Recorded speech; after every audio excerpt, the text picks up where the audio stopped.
खबरों का पंचनामा देख रहे हैं आप। मैं हूं निश्चित दुबे। हम लेकर आए हैं देश दुनिया की 5 बड़ी खबरें, जिस पर चर्चा के लिए हमारे साथ स्टूडियो मौजूद हैं कैपिटल टीवी के editor in chief doctor Manish Kumar. बहुत बहुत स्वागत है सर आपका। धन्यवाद। सबसे पहले एक नजर हेडलाइंस पर। महिला आरक्षण बिल पर विपक्ष पर बरसे पीएम मोदी, कहा महिलाओं की नाराजगी से संसद में पैर नहीं रख पाओगे। विपक्ष ने किया महिला आरक्षण बिल और परिसीमन का विरोध, अखिलेश ने मांगा मुस्लिम महिलाओं के लिए आरक्षण, अमित शाह ने लगाई लंका। पश्चिम बंगाल में बजा योगी का डंका, ममता को लगाई लताड़, भ्रष्टाचार और माफिया मुद्दे पर टीएमसी को घेरा, का खोखला किया बंगाल। नोएडा हिंसा मामले में दिखा योगी का रौद्र रूप, उपद्रवियों पर लगेगा गैंगस्टर एक्ट, नहीं बचेंगे एक भी आरोपी। ईरान वार पर पाकिस्तान फिर बना चौधरी, शांति वार्ता को लेकर ईरान दौरे पर मुनीर, स्ट्रेट ऑफ हॉर्मुज पर ट्रंप को मिला मुंह तोड़ जवाब। तो खबरों में सबसे पहले बात महिला आरक्षण बिल की। महिला आरक्षण बिल पर विपक्ष पर पीएम मोदी जमकर भड़के हैं। कहा देश की महिलाओं ने अभी तक माफ नहीं किया है विपक्ष को, महिलाओं का विरोध करोगे तो संसद में पैर नहीं रख पाओगे। जिसने भी इस बिल का विरोध किया उसको महिलाओं ने कभी माफ नहीं किया। विपक्ष को अगर क्रेडिट लेना है तो ले ले, लेकिन बिल का समर्थन करे, हमें खुशी होगी। वही विपक्ष के परिसीमन विरोध पर पीएम ने कहा कि किसी राज्य के साथ भेदभाव नहीं होगा, ये मेरी गारंटी है। परिसीमन और महिला आरक्षण बिल पर सिर्फ विपक्ष को क्या परेशानी है? देखिए, मुद्दा महिला आरक्षण का है। विपक्ष किसी भी तरीके से प्रधानमंत्री मोदी या भारतीय जनता पार्टी को, क्योंकि ये ऐतिहासिक फैसला होने जा रहा है, जब भी भारत की डेमोक्रेसी का इतिहास लिखा जाएगा, जो कोई भी सरकार महिलाओं को इस जगह पे बिठाएगी, ये इतिहास में दर्ज होने वाली घटना है। तो वो क्रेडिट वो प्रधानमंत्री मोदी को नहीं देना चाहते। ये काम यूपीए के सरकार के दौरान भी होता, लेकिन आपस में ये लड़ लिए। प्रधानमंत्री मोदी इतिहास रचने में उनको ज्यादा भी मजा आता है। उन्होंने कहा ये काम हम कर देते हैं। तो क्रेडिट की पूरी लड़ाई थी। तो प्रधानमंत्री ने कह दिया कि आज क्रेडिट का ब्लैंक चेक दे रहा हूं, आप इसको पास करा लो और सारे क्रेडिट कल सरकारी पैसे से सारे लीडर्स का फोटो भी छपवा दूंगा कि आपकी वजह से ये पास हुआ। क्योंकि वक्त महिलाओं को रिजर्वेशन देने का वो आ गया है। और उन्होंने बाकायदा धमकी भी दी, डराया भी कि महिलाओं से पंगा लोगे तो फिर इधर कोई नहीं आ पाओगे, कोई नहीं जीत पाओगे। महिलाएं अब स्वतंत्र रूप से, पहले के जमाने में क्या होता था कि पति कह रहा है, पिता कह रहे हैं, घर के मेल सदस्य तय कर देते थे उसको वोट करना है, तो महिलाएं जाकर के उसको वोट करती थी। अब महिलाएं अपने हिसाब से वोट करती है। तो अपार्ट फ्रॉम दिस सबसे बड़ी चीज क्या है? 2/3 मेजोरिटी चाहिए इस बिल को पास कराने के लिए। प्रधानमंत्री मोदी जिस कॉन्फिडेंस के साथ आज बातचीत करते हुए नजर आ रहे थे, ऐसा लग रहा है कि कई सारी पॉलिटिकल पार्टीज वो बहस के दौरान वो विरोध तो कर रही हैं, लेकिन जब वोटिंग का समय आएगा उस वक्त ये लोग वॉकआउट कर जाएंगे और ये बिल पास भी होगा और इतिहास भी रचा जाएगा और इसकी क्रेडिट प्रधानमंत्री मोदी को ही जाएगी। जी, अब बात बिल के विरोध की। महिला आरक्षण बिल और परिसीमन पर विपक्ष एक सुर में दिखा। अखिलेश यादव ने मुस्लिम महिलाओं के लिए कोटा में कोटा की मांग की। कांग्रेस सांसद गौरव गोगोई ने भी कहा कि 543 सीटों पर ही आरक्षण लागू करो, परिसीमन से जोड़कर देरी मत करो। बंगाल से भी बिल का विरोध हुआ। ममता बनर्जी कह रही हैं कि राज्यों को बांटने के लिए परिसीमन कराया जा रहा है और इस पर गृह मंत्री अमित शाह ने सबकी बोलती बंद कर दी। कहा कि जनगणना की प्रक्रिया शुरू हो चुकी है और इसमें जातिगत गणना भी शामिल है। धर्म के आधार पर किसी को भी आरक्षण असंवैधानिक है। मुस्लिम महिलाओं को अलग कोटा नहीं मिलेगा। महिला आरक्षण को 2029 चुनाव से पहले लागू करने के लिए ये तीनों बिल जरूरी है। विपक्ष का जवाब अमित शाह ने खूब दिया। सर देखिए, विपक्ष जो बातें कह रहा है उसमें कोई लॉजिक नजर आ रहा है क्या? ममता बनर्जी कह रही है कि ये जो बिल आ रहा है राज्यों को तोड़ने के लिए, महिलाओं को रिजर्वेशन मिलेगा तो राज्य टूट जाएंगे। बहुत सारे राज्यों में, जैसे बिहार में नीतीश कुमार ने जो थर्ड टियर है, पंचायत है और म्युनिसिपैलिटी है, वहां पर रिजर्वेशन लगाया और टूट गया।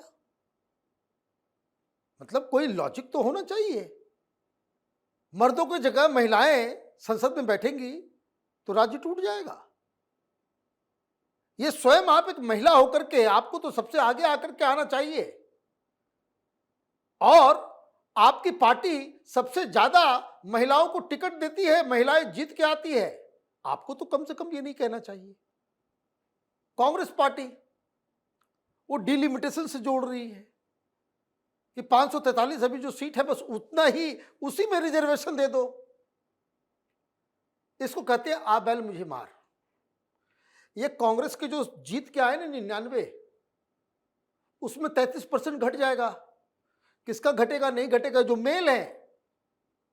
अगर 543 में अगर 33% महिलाओं को आप कर देंगे, जो कुतर्क दे रहे हैं कांग्रेस वाले, ये कांग्रेस पार्टी में कौन रहेगा?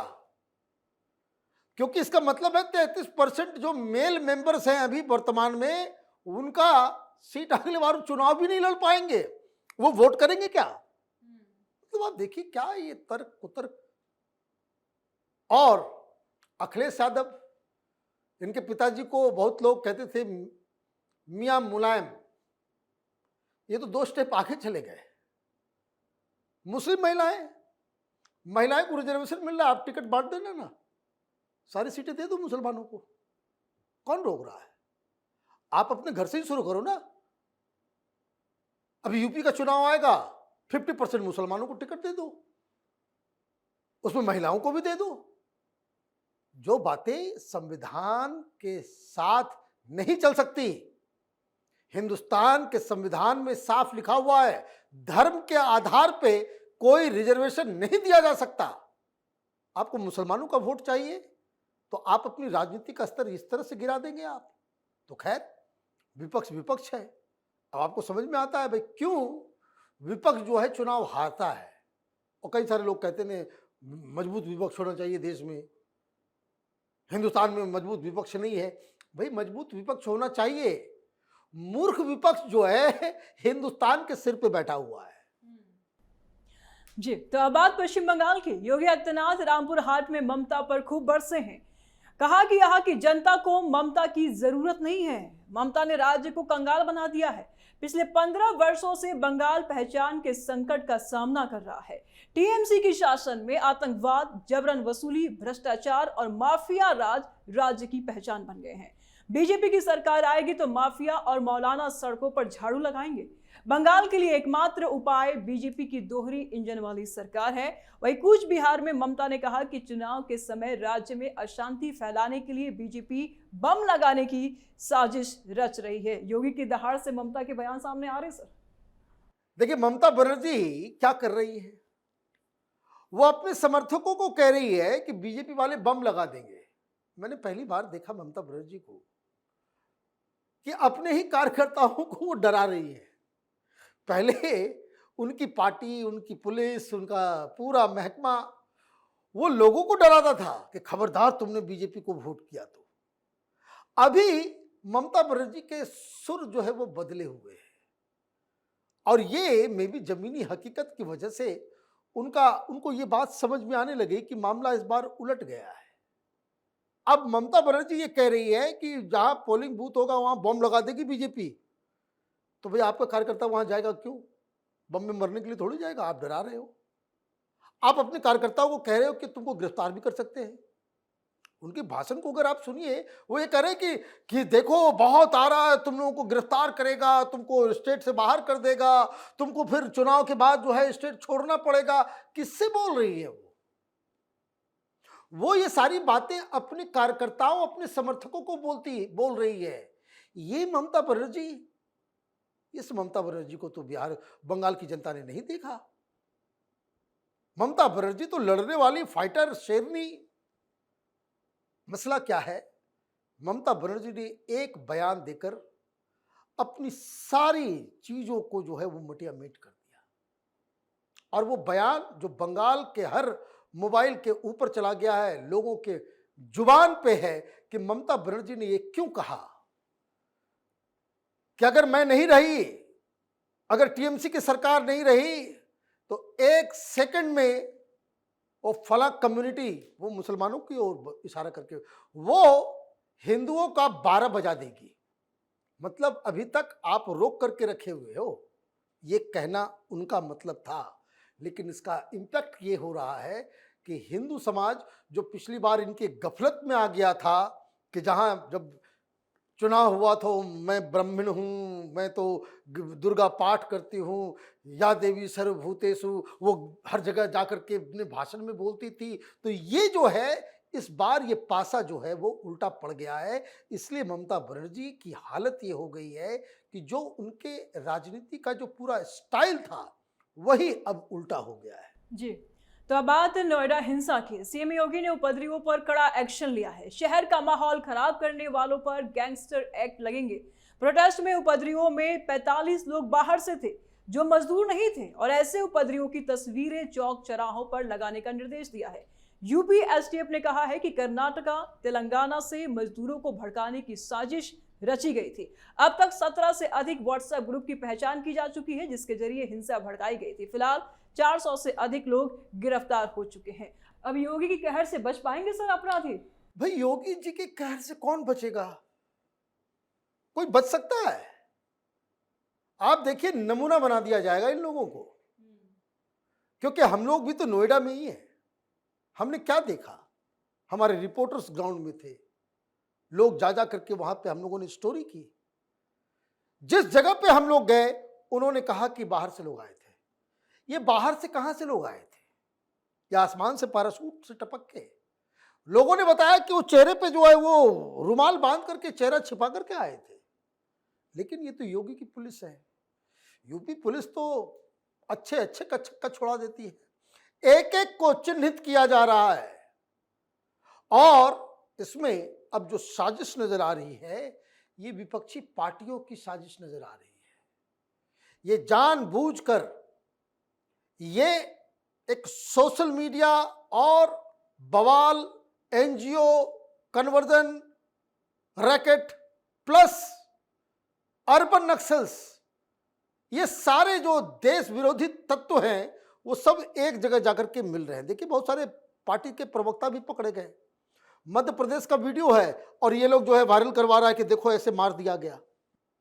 दे will trying to create panic. और ये सब गिरफ्तार होंगे, ये सब गिरफ्तार होंगे। और जो जानकारी आ रही है, शरीर का जो तापमान जो है, जो लोग गिरफ्तार हुए हैं उनका रोज बढ़ा दिया जाता है। 2 घंटे 3 घंटे जो है उनके शरीर का जो है अच्छे से मरम्मत किया जा रहा है। योगी जी के चाबुक से कोई बचेगा नहीं। और ये जो व्हाट्सएप ग्रुप जो चलाए जा रहे थे, ये जो बाकायदा स्कैन कर करके लोग जो व्हाट्सएप ग्रुप में जा रहे थे और जो संदेश दिया जा रहा था इस पूरे नेटवर्क को, इस तरह की हिंसा अनायास नहीं होती। इस तरह की हिंसा के पीछे प्रॉपर प्लानिंग की आवश्यकता होती है, और ये प्लान राज्य के बाहर से किया गया, लेकिन किया तो गया है उत्तर प्रदेश में। किस चीज के लिए? ये मत भूलिए कि अभी कुछ दिन पहले नोएडा में क्या करना है नहीं करना है, जेवर एयरपोर्ट का बाकायदा उद्घाटन किया गया, और किस तरीके से हिंदुस्तान का एक वर्ग उस जेवर एयरपोर्ट, जो एशिया का सबसे बड़ा एयरपोर्ट बन रहा है, उसके ऊपर मजाक उड़ा रहे थे सोशल मीडिया के ऊपर। देश में कुछ अच्छा होता है, आपको मिर्ची लगती है, उसको आप गालियां देना शुरू कर देते हो। तो आपको याद होगा कि सोशल मीडिया पे जेवर को लेकर के कितना तमाशा किया गया, और उससे मन नहीं भरा तो नोएडा को आप आग लगाने का काम कर रहे हो ताकि यहां इन्वेस्टमेंट ना हो। बैलगाड़ी पे चलेंगे सब लोग। यही समाजवादी पार्टी, कांग्रेस और तमाम ये तथाकथित सोशलिस्ट पार्टीज ये करना चाह रही थी। खबरों में अब बात ईरान वार की। एक बार फिर इस जंग में शांति दूत बनने के लिए मुनीर ईरान दौरे पर है। वहीं दूसरी तरफ इजराइल लगातार लेबनान पर हमले कर रहा है, और ट्रंप ने ईरान के परमाणु कार्यक्रम पर सख्ती दिखाते हुए हॉर्मुज स्ट्रेट पर नाकेबंदी कर दी है।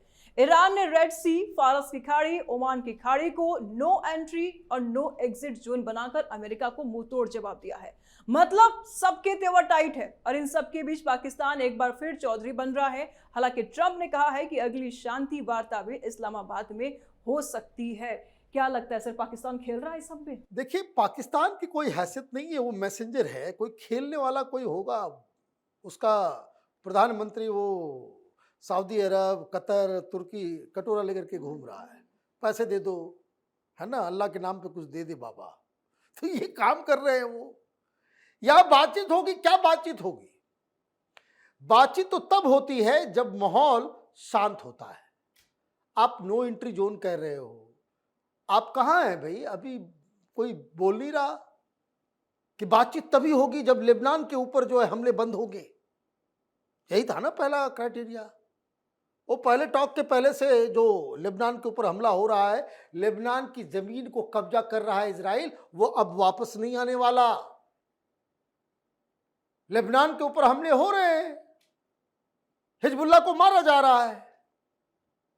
तो हिजबुल्लाह जब मरता रहेगा लेबनान के अंदर में, और इधर यूएस स्टेट ऑफ हॉर्मोज की नाकेबंदी कर रहा है, जवाब में ईरान जो है बाकी सब जगह पे नो एंट्री करवा रहा है, तो बातचीत क्या होगी? खाक होगी।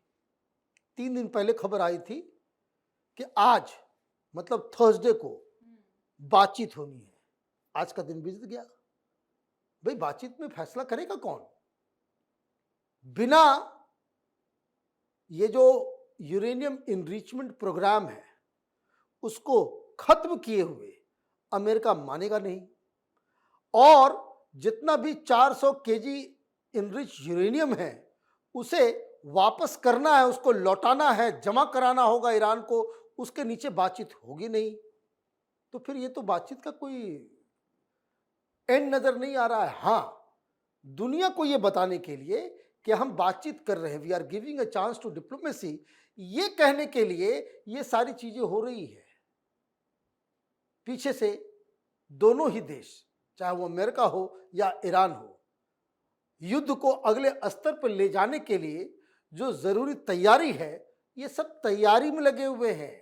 ये कमफ्लाज है, ये भटकाने के लिए कि हम बातचीत कर रहे हैं, और पीछे पीछे जो है वो लोग बड़े युद्ध की तैयारी में जुटे हुए हैं। जी, बहुत बहुत शुक्रिया सर तमाम जानकारियों के लिए। धन्यवाद। तो खबरों का पंचनामा में आज के लिए फिलहाल इतना ही। देश विदेश की बाकी खबरों और उनके सटीक एनालिसिस के लिए देखते रहिए कैपिटल टीवी। हमें लाइक कीजिए, शेयर कीजिए और कैपिटल टीवी को सब्सक्राइब कीजिए। नमस्कार।